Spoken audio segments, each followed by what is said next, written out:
خالق الإنسان يا رب يا رحمن. Chenda munya katonyeze mredu bidali mkozewo. Alhamdulillah wassalatu wassalamu ala rasulillahi sallallahu alayhi wasallam. Allahumma ya rabbi shrah li sadri wa yassir li amri wahlul 'uqdatan min lisani yafqahu qawli, amma ba'du. Assalamu alaykum wa rahmatullahi wa barakatuh.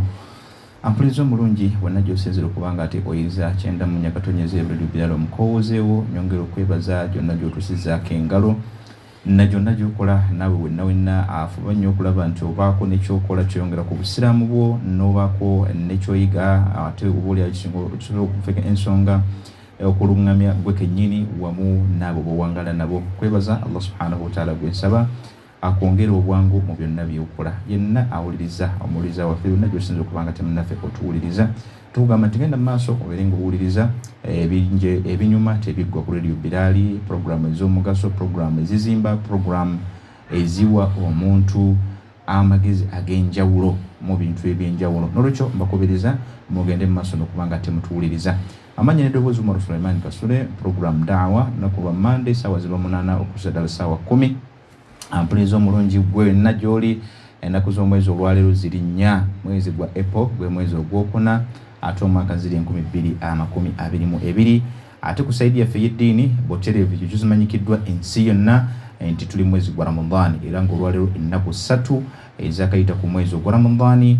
Ampuliza omulungi omwezi gwa Ramadhaani gwe mwezi ogw'omwenda mu myezi egy'Obuyisiraamu, so nga ate omwaka 1443 okuvira ddala ku mukama waffe sallallahu alaihi wasallama bwe yasenga okuva e Makka okubanga ayolekera e Madina. Nkwebaza gwe wenna agenda mu maaso n'okubanga ate munnange osiiba gwe musiraamu wenna gy'osinziira. Atusaba Allah subhanahu wa ta'ala ow'ekitiibwa abeere nga atuwa empeera mu mwezi guno ogwa Ramadhaani, akkirize emirimu gyaffe gyetutakabana nagyo gyetulafuba nagyo kubanga tugissa mu nkola. Mukama Katonda ow'ekitiibwa gwe tusaba okubanga agikkiriza, ate atwongera amaanyi n'obusobozi okubanga tuyimirizaawo ebyo byonna byatulaalikako. Bw'asalangawo okubanga atugjawo Allah subhanahu wa ta'ala tumusaba abeere nga atujja mu nsi muno nga tuli mu abo abaddu baasiima emirimu gyabwe.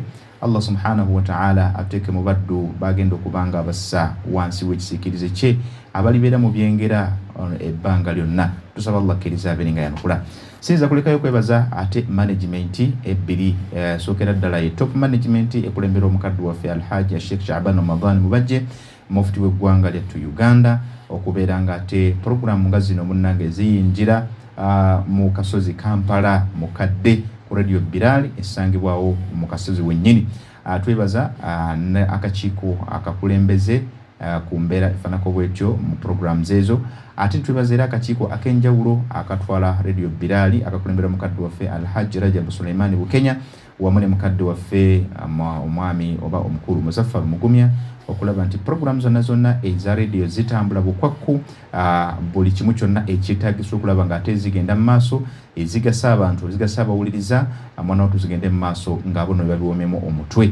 N'olwekyo twebaza Allah subhanahu wa ta'ala gutusaba abeere nga abawa obusobozi, abongera amaanyi, wonna webiganye Allah subhanahu wa ta'ala baterewo obwangu bisobole okubanga ate munnange bwe bityo bitambula, naawe ali eyo osobole okubanga ate ogenda mu maaso n'okubanga oganyulwa. Akkiriza Boterevu atuba tuyingiddewo programu daawa akaddeko katambudde essaawa ziri 8 n'eddakiika 40.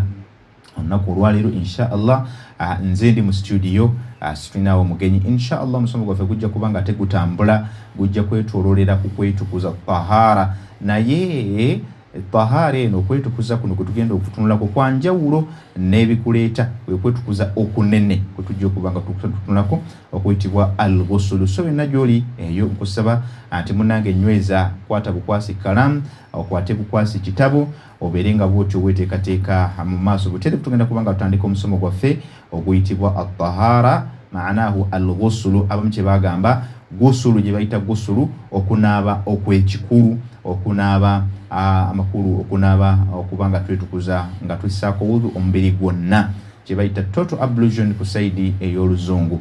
Nkusaba gwe wenna ali eyo wate ekalamu akubanga olwaleero lunaku lwe tugenda okubanga insha Allah atutunula mu butonde obutereevu mpola mpola ku nsonga ezireeta olunaaba olwo ate wamu n'olunaaba olwo engeri gyeteekeddwa okubanga tunaabamu. Bangi nnyo nno baddu ba Allah subhanahu wa ta'ala olwaleero tubeera gye tuwangalira eyo, tubeera gye tubadde, naye ogenda okwesanga nga botuufu basomesezza gusulu, ogenda okwesanga nga botuufu batusomesezza olwetukuza olutuufu lwe tulina okuba nga twetukuzaamu. Abantu abasinga obungi n'ogenda okwesanga nga obaoliawo ayinza okuba nga tanaabangako, obaoliawo ayinza okuba nga teyeetukuzangako. Mu mbeera efaanako bwetyo, mukkirize olunaku olwaleero insha Allah tugenda kuba nga tunula ku mulamwa ogwo biidhnillahi tabaraka wa taala. Nga tunabagendayo akkiriza omuwuliriza waffe oluvannyuma lw'ensonga ezo zonna ze tutunuulidde, ate butereevu tubeera nga twolekedde omusomo ogwo oguyitibwa al-ghusulu. Ghusulu kitegeeza kwetukuza. Okwetukuza mpuliriza omulungi yenna ali eyo, naddala omusiraamu, kitegeeza ki? Okwetukuza ku sayidi y'eddiini y'Obuyisiraamu tukwa mirundi ebiri. Okwetukuza okusooka kwe tuyita al-wudhu. Wudhu kitegeeza okunaaba, kye bayita partial ablution, omuntu okunaabako ebitundu ng'ogenda okusaala. Tukimanyi bulungi, naaba emikono, naaba emigulu, naaba amaaso, naaba bw'otyo, yisa mu mutwe, genda onaabe. So eyo bwe tuvaayo ate tulina kye tuyita total ablution, okunaaba omubiri gwonna oba okubuna. Okwo nno kwe tugenda okuba nga olunaku olwaleero tukutunulako, kubanga wudhu abaseera ebisinga abasinga obungi tugimanyi, abasinga obungi newankubadde ng'eyinza okuba nga etagalamuko katonda naye at least 98% abantu abasinga obungi wudhu bakitegeera. Kakati nno bwe tuba tugenze ku ghusulu, kyo tugya kutumanya kibayita ghusulu kyeki, tumanye ennamula yaayo mu Busiraamu, omuntu singa aba taginaabye, ate tunulire obujulizi obutukakasako okunaaba, ate tulabe lwaki Allah subhanahu wa ta'ala yalaalika okunaaba okwo, era lwaki omuntu alina okunaaba. Tulabe nsonga ki ezireeta omuntu okubeera nga ateekeddwa okunaaba okwo kwe tuyita ghusulu, okunaaba okwetukuza okw'omubiri gwonna. Tulabye ebyetteeka, tulabye ebya sunna. Omuntu amakulu ebyetteeka bibiri nti omuntu waba abirese tabalibwa nga anaabye. Ebya sunna nti omuntu waba nga abikoze aba agoberedde enjigiriza ey'omubaka Muhammad sallallahu alaihi wasallam, era nga bw'aba abikoze afuna empeera, ate nga bw'aba abirese amakulu tayinza obutafuna musango. Ate tujja tunula kibayita mandubatihi. Mandubu kino nno byawukana eri sayidi ya Imam Malik ne Imam Shafi'i. Eri abamu baga nti Imam Malik boyina kibayita mandubu, yufarriquna baina al-mandubi was-sunna wa inda jami'i al-ulama, yani jamhuri ahli al-ilm abasinga obungi bamanyi munagete babyawula wakati wa sunna ne mandubu sigala byebimu. Amma al-mubah tulina kibayita mubahu. Mubahati kitegeeza ki? Kitwale nga zibayita mandubu abamu. Mubahati kintu nga bw'oba okikoze tofuna musango, bw'oba tokikoze ate era tofuna. Bw'oba tokikoze tofuna musango, ate nga bw'oba okikoze oba oliawo tekiyinza kufunisa mpeera. Ma yahrumu bilhadathi al-akbari, oba ma yuhram bilhadathi al-akbari, ebiziyizibwa oba ebigaanibwa naddala ku muntu alina ekizuusi ekinene. Butereevu tuba tuyingidde omusomo. Kusookera ddala njagala gwe ampuliriza nagambye kwata kakalaamu gwe gyoyita ghusulu. Olwaleero njagala ngikunnyonnyole obeere nga mu musomo gwaffe gwe tugenda okutambuliramu olwaleero ghusulu otegeere kye bayita ghusulu kyeki. Okusookera ddala ghusulu bidhammi al-ayn wa huwa al-ightisaalu wa ma'naahu fi al-lugha saylaanu al-maa' ala shay'in mutlaqan. Ku sayidi y'olulimi Oluwarabu kye bayita ghusulu kitegeeza okubunyisa ekintu kyonna amazzi. Bw'eba sowaani n'ogikwata yonna n'ogibbika mu mazzi, bwe kiba kikopo kyonna n'okinyika mu mazzi, bwe luba lugoye lwonna n'ogikiba kya ghusulu, okunnyika ekintu kyonna n'okibunya amazzi. Bw'eba ssimu yo n'ogikwata bw'oti n'ogiyiwa yonna n'ejjula amazzi nga tokyalina kapaati konna kuga nti katuuse mu mazzi. Bw'eba ngatto yo bwe kiba ki? Bwe guba mubiri gwo. Kati mutlaqan batugambye ekintu kyonna nga tetwawuddeemu ekyoba kasita kiyitibwa ekintu kyonna ng'osobola okibunya amazzi. Ne bwe bamotoka yonna ne bagijjuza amazzi yonna nga tebalina kapaati ke baleseewo akatafunye mazzi mu lulimi ku sayidi y'olulimi Oluwarabu. Kyatugamba nti wa ma'anahu shar'an. Ate bwe tugenda ku sayidi ya fiqhi, fiqhu kitegeeza ibadaati, fiqhu li-ibadaati, ku sayidi y'ebyokusinza oba okuba nga tugenda okuba nga tukola ibada ez'enjawulo, kye bayita ghusulu kitegeeza ki? Atugambye nti ta'mimu jamii al-badan bil-maa'i tahuran au bimaa'i tahur. Atugambye kye bayita okubeera nti tunaaba oba okunaaba, kye bayita okubunya ghusulu kitegeeza okubunya omubiri gwo gwonna amazzi. Okunaaba omubiri gwo gwonna n'ogubunya amazzi. Batugamba nti washing of the whole body from the feet, from the hairs or the hair, that is from the head to the feet, paka ku bigere, okuva ku nviiri, ku luviiri olw'awaggulu ku mutwe paka ate wansi ku bigere.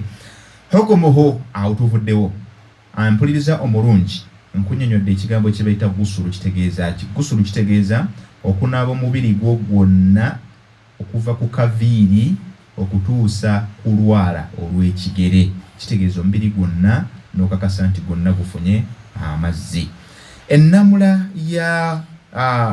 y'okunaaba kuno ekyo, alwujubu ala kulli muslimin balighin aqilun qadirun ala adaihi. Ennamula yaako, okulamula kw'okunaaba kuno kwatteeka eri buli musiraamu yenna akuze, ategeera, ate ng'alina obusobozi. Obusobozi kinsonga nkulu nnyo mu ibadaati zonna ze tukola. Omusiraamu akuze, ategeera obulungi, alina obusobozi ku kubeera ng'anaaba. Njagala ompulirize bulungi. Okunaaba kuno okw'omubiri gwonna, obusiraamu butugamba mu nnamula yaako nti kwatteeka eri ggwe omusiraamu wenna. Ekyo kikisooka. Oli mukulu. Obukulu ekyo twakinyola dda n'ababadde mu program da'wa naku lw'eggulo twakyogeddeko. Kitegeeza okuva ku myaka 15 okudda waggulu, oba okuva ku myaka okukako wansi ku sayidi ey'omwana omuwala. Okuva ku myaka egyo okugenda ogwaggulu kwatteeka okubanga omuntu anaaba, naddala nga waliwo ensonga emunaabisa nga bwe tunaalaba insha Allah. Balighun, nga mukulu, aqilun, nga ategeera bulungi. Kukakata ku muntu omukulu omusiraamu ategeera obulungi, ate ekyokuna qadirun alayhi, nga alina obusobozi obusobola okunaaba.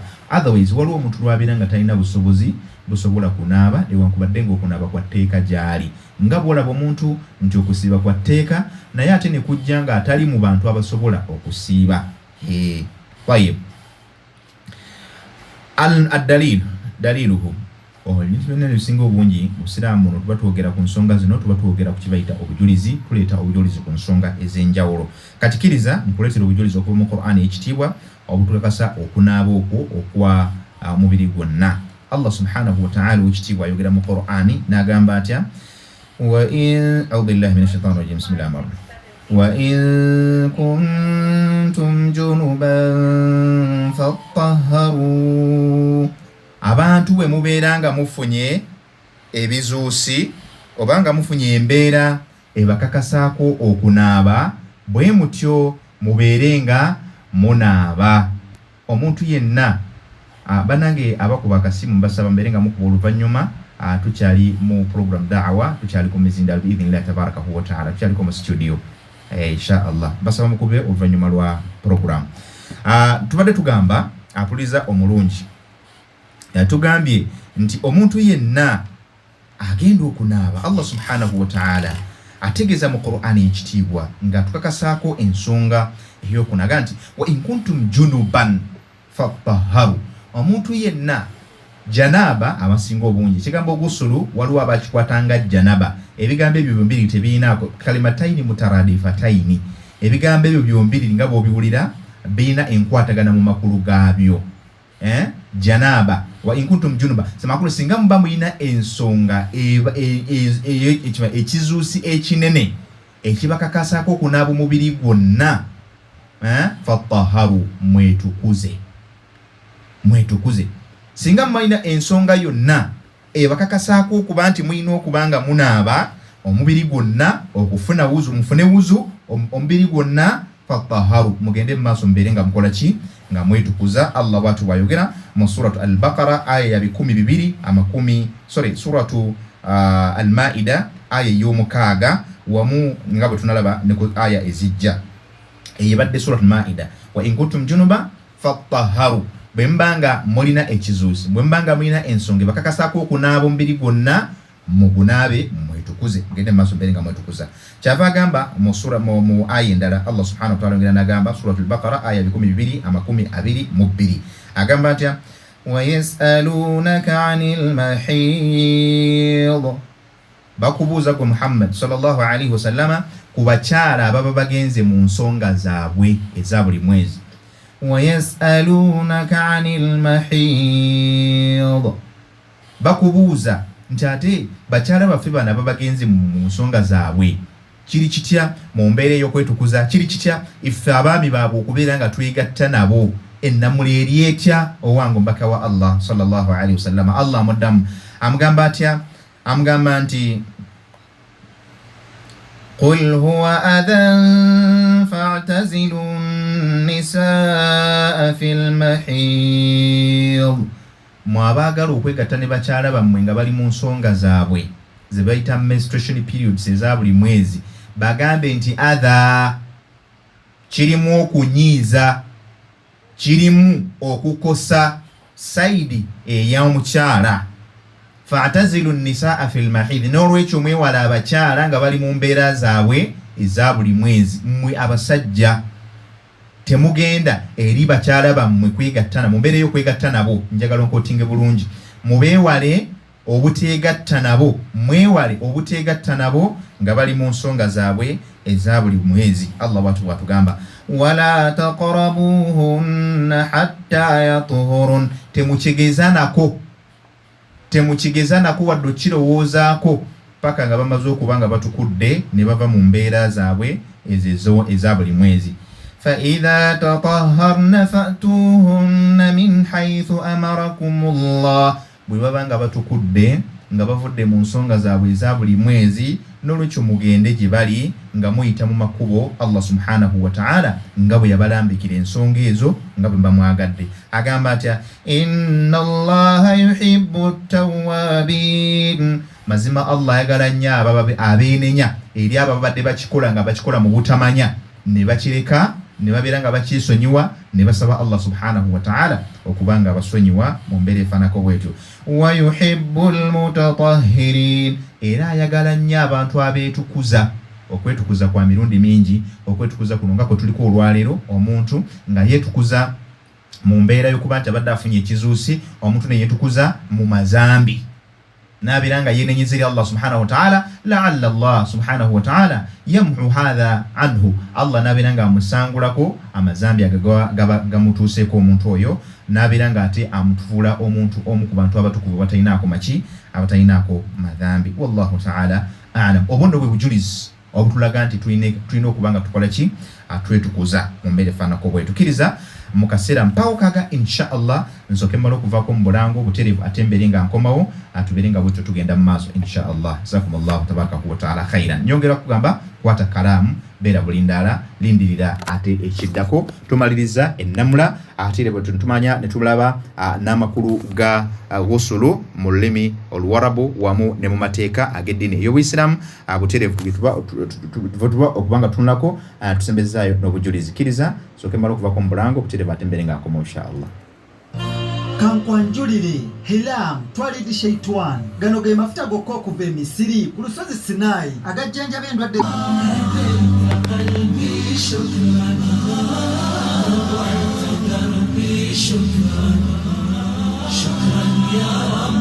شكرا يا ربي شكرا هديت قلبي شكرا نورت دربي شكرا شكرا يا رب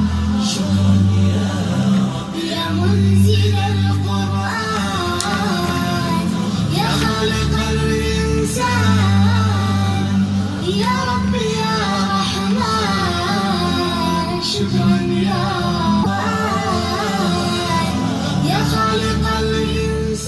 Shenda munya katonyeze mredio Bilali omukowoozi nyongera okwebaza gwe nagenda mu maaso n'okubanga ate munnaffe otuwuliriza program Dawa sawa ziba 8 paka sawa 10 apuliriza omulungi dakika ziri 8 ezakayita ku sawa 9 ez'olunaku olwaleero omusana gw'olunaku olwaleero.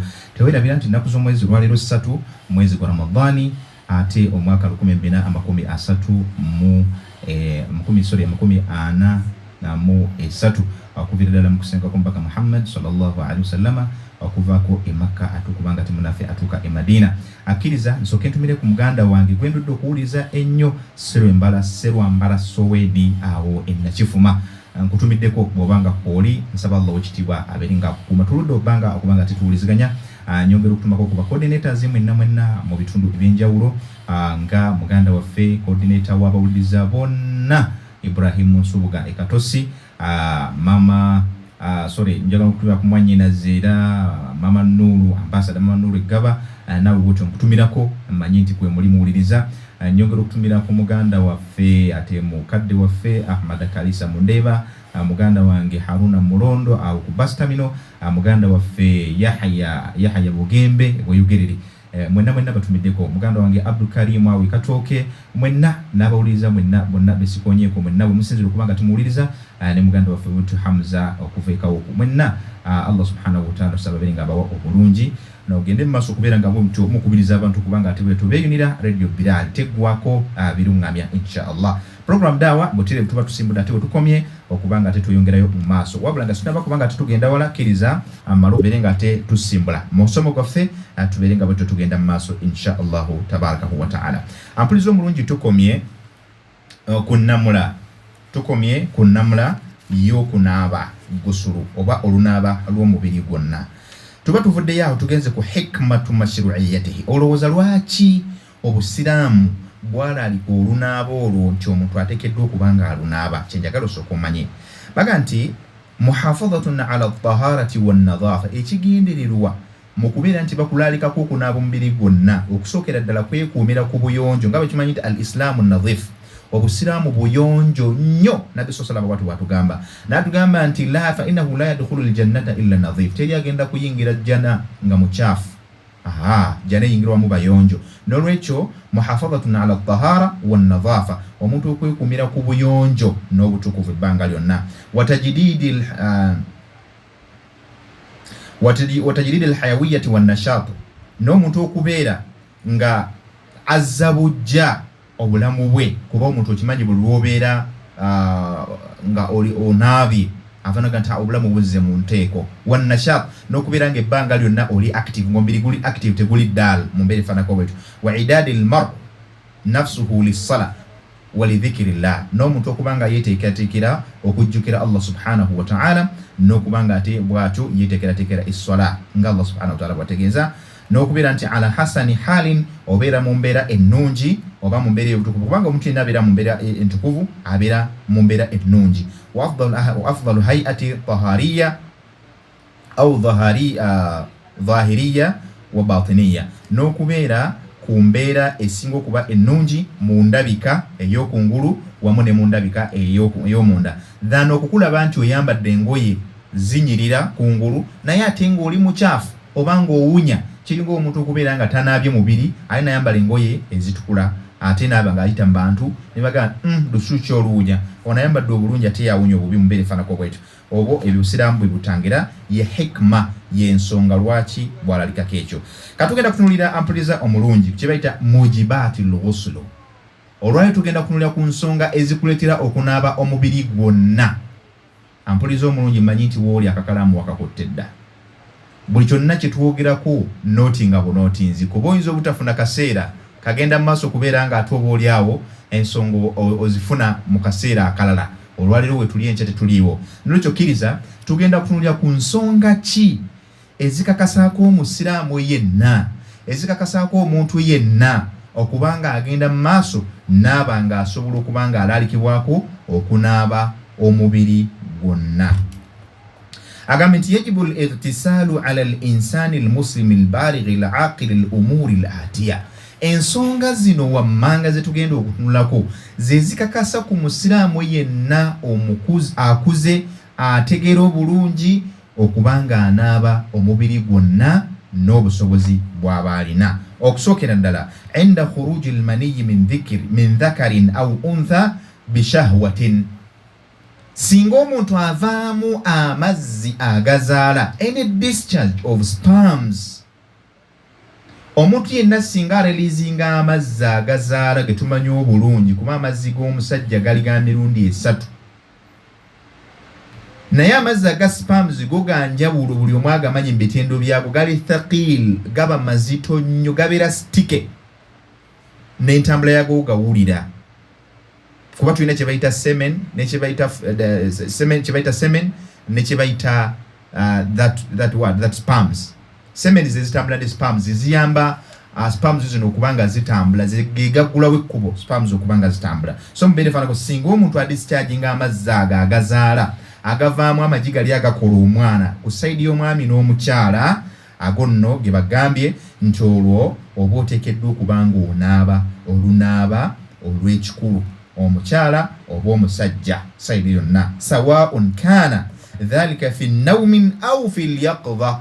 Si nsonga amazzi ago gafuddemu ng'obadde weebase kuba olw'okubanga obadde weebase kye bayita okubeera nga wet dreaming weebase ne weerotolera oba nga gakuvuddemu ala lyaqdha obadde awo so you are thinking okulowooza ko ne kugenda fa deeply ne kugenda wala nnyo ng'olowooza ku nsonga ez'omwami n'omukyala oba n'olaba omuntu mathalan nga bano abakyala tukubiriza nnyo abakyala okwambala obulungi kubanga abantu abamu oluusi mu society tubeera n'emmeme ntono ng'olulaba obulabi bw'oti ku mukyala ennyambala gy'aba ayambadde omuntu atandikirawo n'atandika okukuba ku flashback n'atandika okukuba n'atasowwara n'atandika okukuba bufaananyi ng'alaba nga alina omuntu oyo mu mbeera ez'obufumbo kakana ng'ate munnange embeera eyitiddeyo. So mu mbeera efaanako bwetyo tugamba nti amazzi singa gakuvaamu ng'obadde weebase oba ng'otunula nga bwe tuli nga bwe bwenjogera mu mbeera efaanako bwetyo anadhaka yakunu dhalika wajibun alaika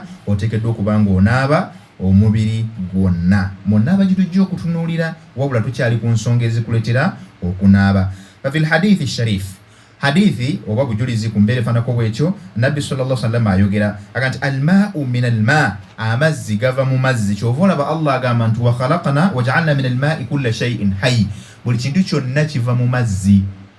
Omuntu yava mu mazzi ebimera biva buli kintu kyonna kyomanya ekiramu min alma mu mazzi n'olwekyo naawe omuntu amazzi gali eri agakuvuddemu muntu naye ate era olina kubanga okakola ki ng'ogajjawo n'amazzi ayi al-ightisalu min al-ma'i al-khariji bishahwa okunaaba omuntu ateekeddwa okubanga anaaba olw'okubwagazi buno bw'aba afunye n'avaamu amazzi ago ateekeddwa okubanga akozesa amazzi era okubanga ajjawo ekizuuso kirabise. falafdhu al-ma'u al-awwal al-maqsudu bihi al-ma'u al-mathhur al-mutahhir kigenderamu amazzi gali agatukuza kubanga agakuvuddemu mazzi naye ate tosobola gakozesa kunaaba kwetukuza nedda olina ate kufuna amazzi amalala ate agasobola okunaazaawo ago negakubaki negabeera nga gweyatu agavaawo. Akkiriza bwe tumala ensonga eyo nga yensonga esookera ddala gye tusoose okuba nga ate bwe tugenza okuba nga tutunako tugende ku nsonga ey'okubiri mu bufunze obw'ekitalo.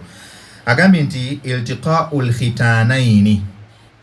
iltiqaa'ul khitanaini y'ensonga ey'okubiri. Ensonga esoose tugambye okuvaamu amazzi agazaala mu mbeera yonna either ng'omuntu yeebase oba ng'abadde atunula kyetugambye ekyo. Ekyokubiri tugambye iltiqaa'ul khitanaini okusisinkana kw'obwerero obw'emirundi ebiri.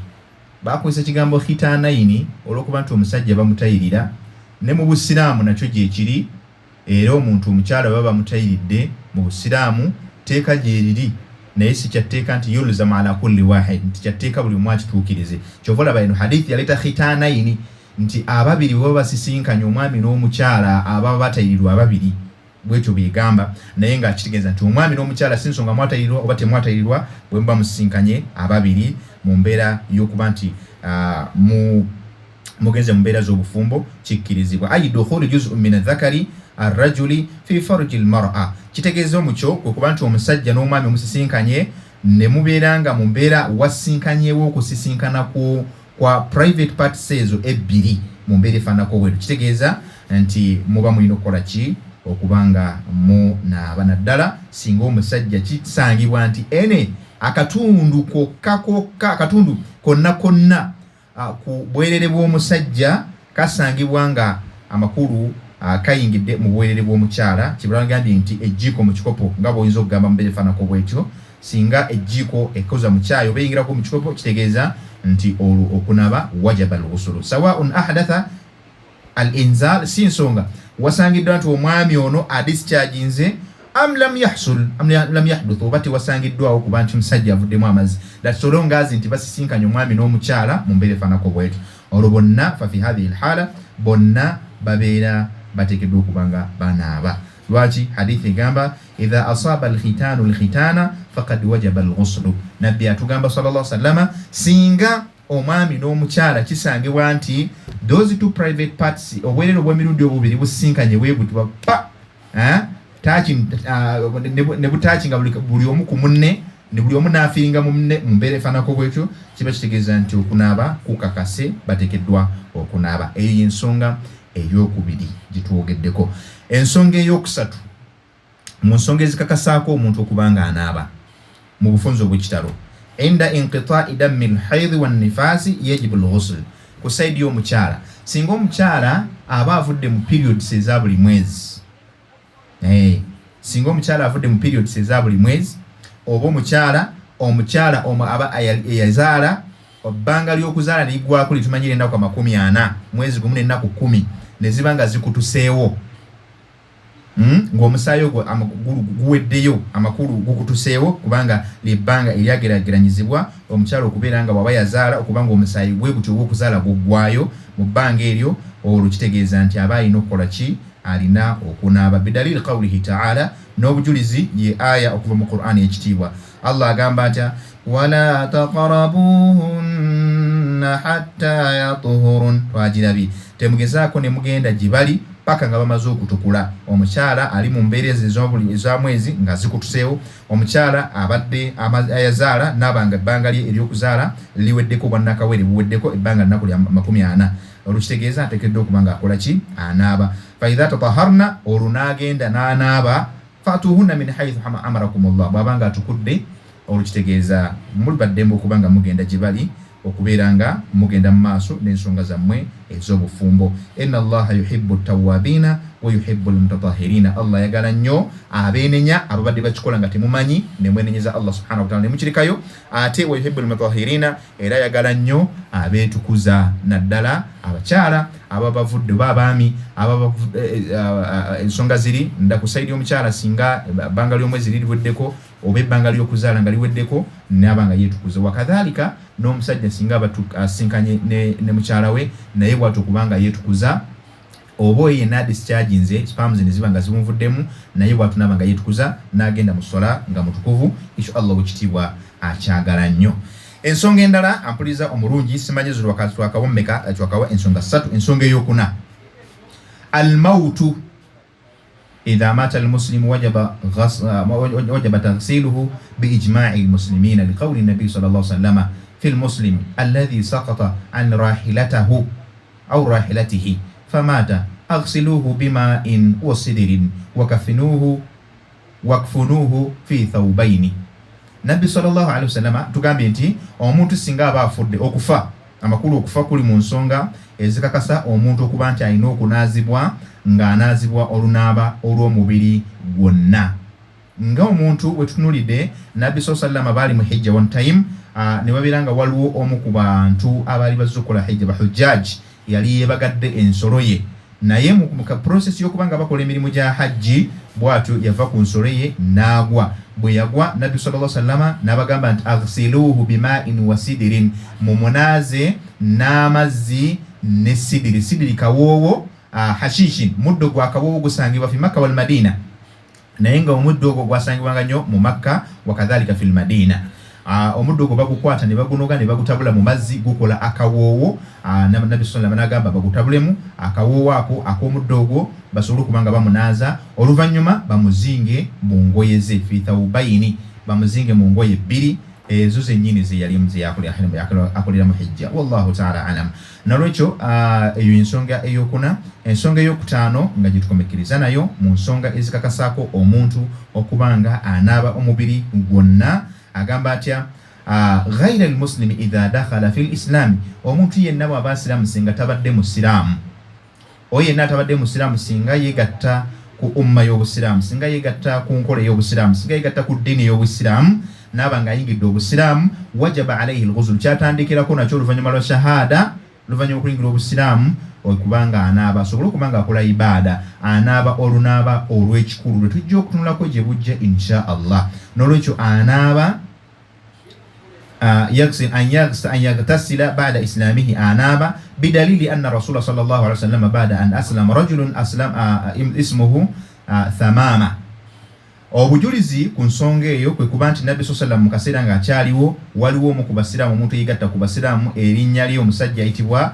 Thamama al-Hanafi yakola ki yasiramuka n'ayingira oddiini ey'obusiraamu amarahu an yaghsila aw an yaghtasila faghtasala nabbi sallallahu alaihi wasallam yamulagira anaabe oluvannyuma abeere ng'akola ibaada bw'atyo n'agenda n'abanga anaaba ezo nno ze nsonga 5 zibeera 6 abamu baleeta 6 naye emu sheikh yagizingidde mu nsonga ya haidh wa nifas twalese ensonga 2 ne kibanga bwe kityo kiba kikutukidde awo mu mbeera efanako bwekyo kkiriza dakika ziri 29 ezakayita ku ssaawa 9 ogw'omisana gw'olunaku olwaleero lunaku lwa Monday katuveeko mu bulango katono nnyo insha Allah tetukomewo biidhinillahi tabaraka wa taala nga tunaba kubanga tugenda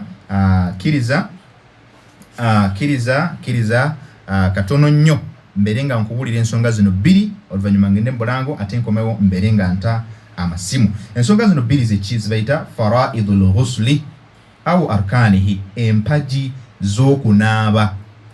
z'okunaaba zeziriwa ezesigamiziddwako okunaaba ebintu byonna ebisinga ibadati zetukola mu busiraamu ne bwekuba kwetukuza zirina empagi kuziyimirira oba zirina enkondo kuzesigamiza n'olwekyo la yakunu al-ghuslu kamilan illa idha tahaqqaqa amrani empagi z'okunaaba ziri 2 era singa omuntu aba tazituukiriza okukuba tekubalibwa mu kunaaba ensonga esooka an-niyyatu bima'na an yanwiya al-muslim aw al-muslimati at-tatahhura min al-najasa wan-niyyati mahalluha al-qalb omuntu okubeera nga aleeta enniya heart intention okumalirira kw'omutima gwo nti kyengenda okunaaba ngenda kunaaba olunaaba olw'okwetukuza omubiri gwonna era ng'ekintu ekyo b'ensonga eyo ebeera mu mutima gwo ky'oba omaliridde okubanga okola kasita oba ekyo ng'okimaliridde mbuterefu n'olyoka ogenda mu maaso n'oba nga ate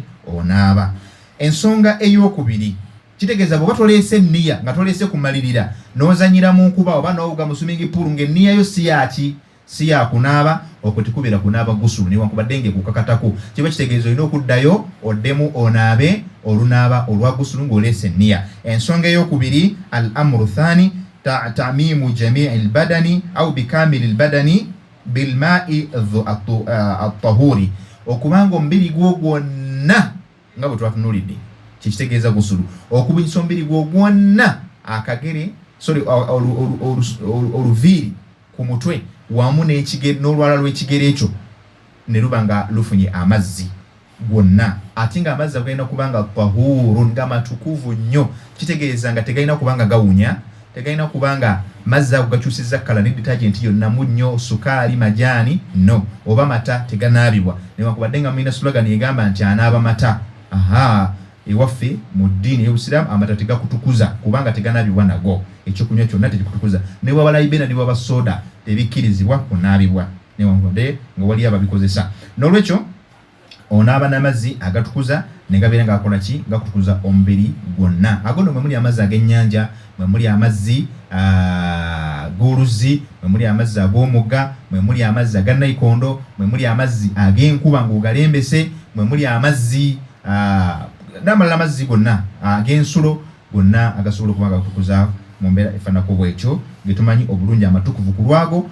nga bw'oba getukuza nago ate n'oyo aba eyetukuza nago gamutukuza bihaythu yasulu ma ila kulli makanin fil jasadi yumkinu isalihi ilayhi duna harajin aw aras aw madha aw asrin aw usrin okubanga amazzi gatuuka ku buli kitundu kyonna eky'omubiri gwo naddala singa wasangiddwawo obwangu bw'okutuukawo kw'amazzi ago ku mubiri ogwo nga tewasangiddwawo obuzibu bwonna an yuzaala kullu ha'il yamna'u wusula al-ma'i ila al-jasadi n'okujjawo ekyo kyonna ekiyinza okugaana omubiri gwo okubanga gutuukibwako amazzi singa waba tewali nsonga sigambye nti gwe wakibbandegi gwe bakisibyeko olw'ebbwa kijjeewo nedda bw'olina ensonga lwaki munnange oba okisibye okkiriza mu kaseera mpawukaava insha Allah nsooke mmala okuvaako mu bulango bw'abakama baffe ate nkomewo mbeere nga nta amasimu olwaliro insha Allah tujja kubanga otutulira ku nsonga ezo ate olunajja tujja kubanga tutunulira kye bayita kaifiyatul ghusl biidhnillahi tabarakahu wa ta'ala. Ya sadakatul jariya eyegasa nnyini yagitoola ku nsi ne kwahira naawe nno kati waayo ku lw'okuzimba n'okuddaabiriza emizikiti, okusembeza amazzi ku masinzizo, okulabirira bamulekwa, okusaasaanya obusiraamu, okuyamba abeetaavu n'abavubuka, okusibulula abasiri mu mwezi omutukuvu ogwa Ramadhan n'emirimu ebirala mingi. Teeka swadakayo ku akawunti namba 058 9220003 mu Bank of Africa oba tuweereze ku mobile money ku 0773 46 okumanya ebisingawo kuba Islamic Inheritance Consultants Limited bakubire ku 0701 20 693 oba ku 0772 86 16 beba Islamic Inheritance Consultants Limited abakwanjulira enteekateeka ya Sadakatul Jariya egenda okugasa mu bulamu bw'ensi ne kwahira.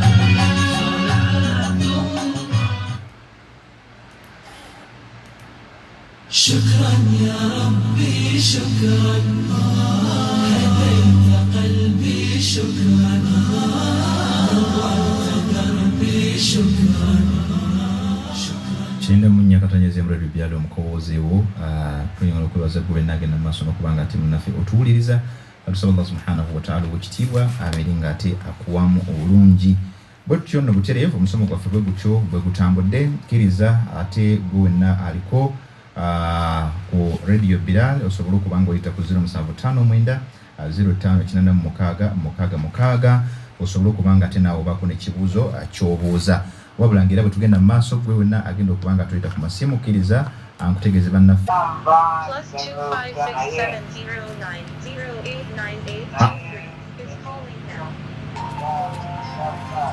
wangi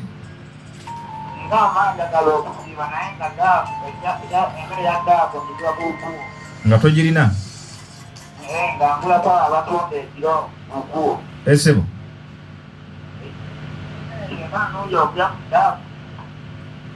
singa oyagala kulya ddaaku n'ogula emmere ku abo abatunda ku kkuba ekiro nti emmere ye bannungi okulya ddaaku kale inshallah tugenda kuddamu jazakallahu khairan. Ampulizo omulungi yita ku 0759058666. Ampulizo omulungi emmere etundibwa ku kkubo okusokera ddala emmere y'okukkubo abantu betugulako tubamanyi bulungi. Kansoke malirize munaye ali ku simu gamba halo. Wa alaikum salaam wa rahmatullahi wa barakatuh. Esanso kuuliza simu. Mwebala okuwuliriza. Fikum barakallah. Alaikum salaam wa rahmatullahi wa barakatuh.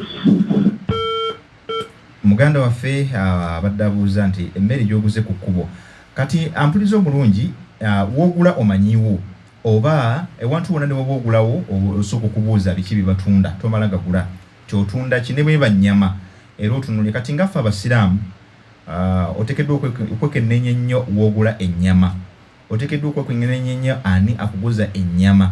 In fact omusiraamu ebiseera ebisinga obungi agula ewantu weyeekakasa wamanyi newankubadde kano njagala nkateekeku nga mulimu bannaffe abadisguisinga under Islam naye nga si basiraamu n'ayambala enkofiira nga ye yeesalidde ekisolo kye oba nga yeesalidde enkoko ze naye ate n'aziguza abasiraamu. Eyo nno nsobi baganda baffe abakikola amunnange kikyamu kubaffa enzikiriza yaffe ng'abasiraamu ate tulagira kuba nga tulya kintu kitasaliddwa muntu aba musiraamu omuntu atali musiraamu kyo nno okuggyako baalitamu istithnat gwe bayita dhimmiyu yo yeyakkiriza okuwangalira mu nsi ey'obusiraamu naye ng'agoberera amateeka g'obusiraamu ate ne waffe ensi gye mumanyi Uganda eri kintabule nolwekyo gula ewantu weweekakasa si nsonga musiraamu oba si musiraamu kati kyazibeera nga kyogula si kisalibwa waliwo ebintu nga tebisalibwa ziba nseenene oba oguze enswa oba oguze muceere ebyogula owulidde ebitali mu kusalibwa. Naam ali ku simu g'amatalo. Halo. Naam. Assalamu alaikum. Wa alaikum salaam wa rahmatullahi wa barakatuh. Mbadde mbuuza. Amanya n'eddoboozi. amanya ndowoozi zote biri ddima ng'asinzidde kitindale. Nsanyusa okuwuliza ssebo. Alhamdulillah. Naam. Oshaka anadde mbuuza nga olina girlfriend wo nga temuli bagatte bampeta. Naam. Nga oba osimukuse nukirizibwa okudatta. Kale barakallahu fiik ngenda kuddamu. Inshallah. Ampuliza omulungi. So ekigambo girlfriend akiggyeyo bulungi kubanjukira twakisomesaako one time. Netubaga nti gwe bayita girlfriend, it is someone whom you share with sexual intercourse. Gwe bayita girlfriend ye muntu oyo oba mukyala oba omuvubuka gwe mba mwegatta naye mu nsonga ez'obufumbo. Naye mu Busiraamu tekiriyo, kiri haramu, tekikkirizibwa. Okugwayita girlfriend wo olina kugenda n'omuwasa, kubanga Obusiraamu tebwateerawo girlfriend, bwateerawo omukyala zawuju au zawuja, either omukyala okufuna omwami oba omwami okufuna omukyala. Bannange ekyo tukirongoose, si kituufu, kikyamu ddala. Kubanga Obusiraamu nga bwe kiganibwa mu kisiibo kiganibwa n'ennaku endala zonna. Wabula kisingako obulungi omukyala genda omufune, genda ewaabwe bamukuwe. Tekitaagisa bintu bingi nnyo obeere ng'olongoosa, kubanga buli onabeera ate mu kkuba ekyamu ery'okujjega Allah subhanahu wa ta'ala naddala ery'obwenzi nga ate Allah yatugaana kusemberera kati ate gwe n'okolera ddala ate gwe oba okoze ekibi ekisembayo okuba ekibi. Naam, ali kusimuga nti halo. Wa alaikum salaam wa rahmatullahi wa barakatuh. Webala okuwuliriza ssebo. Nsanyusa okuwuliriza ssebo. Alhamdulillah. Naam. Ssebo. Masha Allah. Amina ya Rabbi, namwe mshebe sallallahu tuwemo bulungi. Omwana gwozadde musuubira seeko ojja kuba otakusiirya. Saba Allah tuwo bulungi era. Ojjajjabavaawo balisaa kuyingira abantu. Naam. Misomo gyammwe kaakati nze mbadde nebaza bwebaza kuba wonawonza nnyonnyola. Essebo. Wonna mbadde nzyatereekera butereeke. Masha Allah, masha Allah. Mungu akwongera akutwagalire. Amina ya Rabbi. Ate Mungu atusafe bulungi. Allahumma amina ya Rabbi. Wa alaikum salam wa rahmatullahi wa barakatuh. Barakallahu fikum. Itakuzira 7596 nsigazayo dakika 10 insha Allah. Itakuzira 7596 osobola okubaako naawe kyosobola okubanga ate munnange oyitamu. Mpozi gwe aliayo munnaffe alo ali ku simu. Wa alaikum salam wa rahmatullahi wa barakatuh. Webala okuwuliza ssebo. Nsanyusa okuwuliza ssebo. Naam. Semberako wala ne radio. Naam. Ssebo. Mukyala wange mbadde sigenda nga kuwaabwe. Naam. Naye nandi naye naye taata we Yesu najja atuwa kiba kikkirizibwa oba Yesu najja n'akola ki? Taata Yesu yennyini najja ewange oba mbadde sigenda nayo n'abawoowa n'atuwoowa. Gamba bwe nti Allahu akbar. Omukyala era webaze Allah nti alhamdulillah. Amiina. Omukyala si musiraamu. Naam. Balokole. Naye taata yajja n'akola ki? N'atuwoowa. Omukyala amakulu yamuwa mu ddiini y'Obusiraamu. Nti amakulu omukyala yamuwa mu ddiini y'Obusiraamu. Ekitegeeza nti yamukkiriza nti agoberera amateeka g'Obusiraamu osiramuke. Naam. Barakallahu. Ekyo kisinga obulungi. Kitugambe ne munnaffe abadde atuwuliriza ekyo kisinga obulungi. Bwe waba nga taata teyeesitudde kati taata ate mwebaze nnyo olw'ensonga kyeyakola tekikoleka mutiitiizi. Kati ate bano bannaffe batagenze ate tusaba kitegeeza n'abazadde abali eyo mbanga mulabye abaana gye bali nga bo bayinza okutya okujja gye muli olw'okuba nti bayinza okulowooza nti mugenda basaba ebintu bingi. Abazadde mwesitule mulumbe abaana abo oba mubayite mbagambe mujje tubanguyirize basobole okutambulira mu kkubo ettuufu eririmu emikisa. Ofikum barakallah sew. Wa alaikum salam wa rahmatullahi wa barakatuh. Subhanallah. Nkujjeeko nga tokyalina k'oyogedde. Nsonyiwa nkujjeeko nga tokyalina k'oyogera. Kigenderedde naye nsaba oyite ku 0759059666 akadde kantwalaganya akyali eyo. Halo.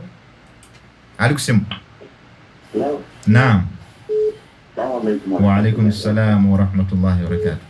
Amanya wantu asha kusale moyo. Nsanyusa okuwuliza ssebo. Nga nsinzidde wano mulunguja. Naam. Kati shente badde mbuuza. Njagala okumanyi emitendera egy'okunaaba lukosi. Naam. Alo? Naam. Kyembadde mbuuza kyenjagala okumanyi. Ssebo. Emitendera gy'okunaaba eddiwa eririfa yali.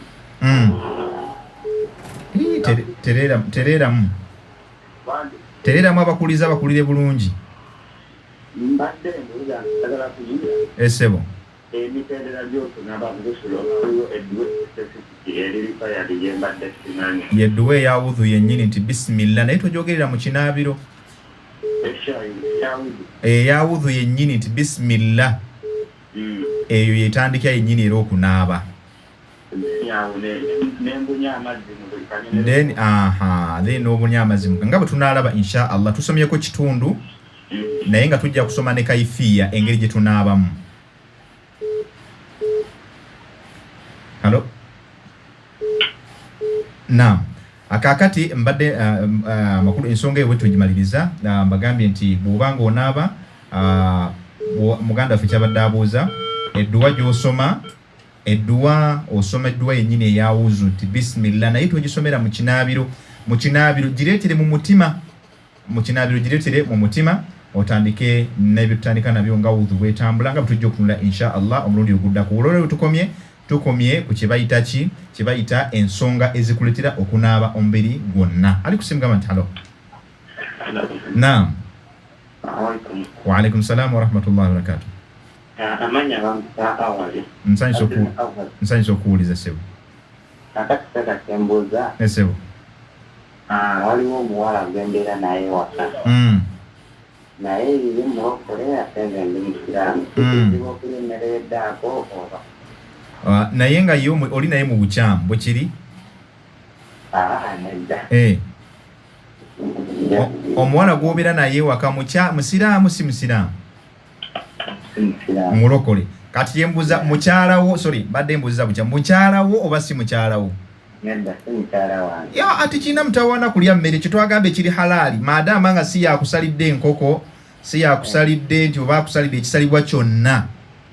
Naye ate bwebanga ensuku bagisazeeko omutwe n'agisalasala n'agifumba tekirina bwa haramu kugirya. Kikkirizibwa okugirya naye ekigaanibwa kye kiri okusalako ekintu ekiramu ne bakisalako omutwe bwe bati. Naye okufumba oba ki kasitaba nga musiraamu yeesaze byonna tukkirizibwa okulya. Ekyo Allah yatukkiriza mubiribwa byonna ng'oggyeko embizzi. Naam. Wa alaikum salaam wa rahmatullahi wa barakatuh. Njagalayo mukubi omu yekka nzigalewo. Itaku 0759059666. Njagalayo omuntu omu yekka namukisa omu mberenga ate program insha Allah bwentyo bwenjunzika mpaka tu lunaku lutunaddamu okubanga tetusinkana biidhnillahi tabarakahu wa ta'ala. Itaku 0759059666. Itaku 0759059666. Insha Allah mbebaza mwenna abagenze maaso kubanga tetambudde namwe nyongera okubanga mbebaza mugende bwe maaso kubanga ate munnange bibuza amunnange bituyamba abantu bangi nnyo okulaba ate nga tutereeza awoli awo byetuba tusobezza mu byo. Akkiriza nga mmaliriza omusomo gwaffe ogunaku olwaleero kansembeyo noono. Halo? Wa alaikum salaam wa rahmatullahi wa barakatuh. Nsanyusa okuwuliza ssebo. Naam. Ssebo. Omukyala mwine waka. Naye ate tetuwana bakufugumba kati bakunulwambyanga wakuma futaali afumbira n'erya oba. Futaali talina wakwataganira na kuwoowa. Okuwoowa ky'olina okutereeza naye kubanga ekyalibadde ekituufu ekyokugaana kwe kubeera naye nga tomuli naye mu mateeka. Naye bw'obanga okubeera naye oli naye olwo ate oyinza otogamba nti emmere eri haramu nga ekyalibadde ekikyamu ky'okubeera naye kati tuyinza kuharamisa mmere ng'ate ne tutaharamisa kubeera naye mu bukyamu. So atugamba nti genda otereeze ekyemmere tekirina mutawaana gwenna atuwuliriza. Emmere terina mutawaana kubanga emmere shayi neno n'ekino kintu kirala nolwekyo genda bugenzi omukyalo omuwoowe mu mateeka amatuufu obere naye. Sembayo obudde buweddeko. Naam. Wa alaikum salaam wa rahmatullahi wa barakatuh. Amanya no dogozi ze Muhammad. Naam. Seta mbate nsaba kutangaza mu kumpaji z'obukkiriza. Empaji zo naye omusomo nno mulala. Empaji z'obukkiriza inshallah tujja zikwatako omusomo olunaku olujja biidhinillah. Kkiriza oba si ekyo ojja kuyita ku namba yange 0759059666 inshallah.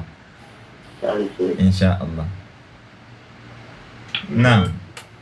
Akkiriza atuwumbewumbe butereevu mbebaza mwenna ababaddeko nnyongera okubanga nsaba yenna alina obusobozi obutuwa amplifier nkakasa nti ambassador Mama Nuru egaba kwali wenna ali eyo ng'osobola okutuwa amplifier masjidi weeri yeetaagisa amplifier eyo egaba mbeera nga butereevu osobola okubanga ogireeta wano ku Radio Bilal 9 Radio Bilal mukowozeewo oba noyita ku simu yange ey'omungalo kanjikuwe gwe nina contribution yonna 070703 77998 njiddamu 0773